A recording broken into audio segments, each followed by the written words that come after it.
Well, the idea of mindful citizen came up because I was feeling that there was something missing often from conversations about mindfulness, and that there is often a great emphasis on stress reduction and relaxation, and so a personal development that somehow is separated from other people, or there's an emphasis that mindfulness is good for business, and it's good for profit, and it's good for the health, which is then good, but it's also good health leads to more profit. And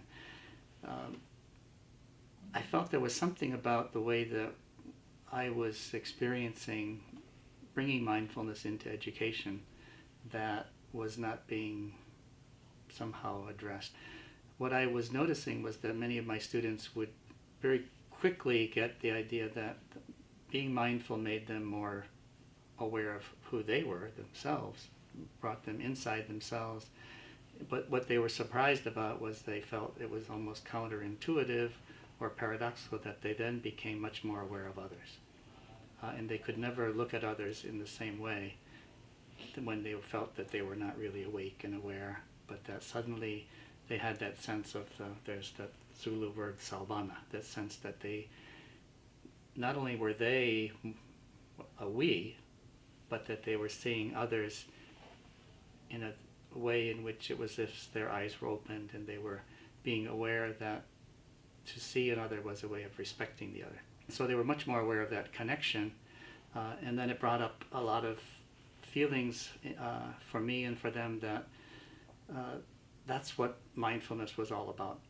It wasn't simply about their own personal relaxation and self-awareness, but that also came with and together with the awareness of others, and that if they were truly awake and aware and attentive, that they were compassionate, and that they were more compassionate, and that if they were truly compassionate, that meant that they were caring for the others around them. That started me to think about what is the idea of citizenship and responsibility, and so that it was more than simply a self-interest.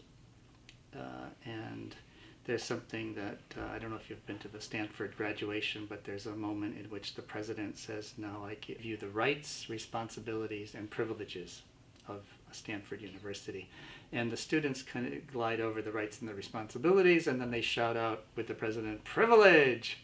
Okay. And it's always, it's supposed to be funny, but it always gives me this kind of strange feeling inside to think, do they really care less about the rights and the responsibilities than they do about the privilege?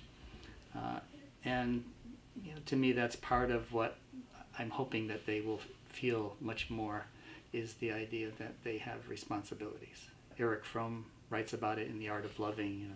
It's one of the basic elements of love, that if you love, you are responsible. And responsible means that if you divide the word into two parts, your response and ability.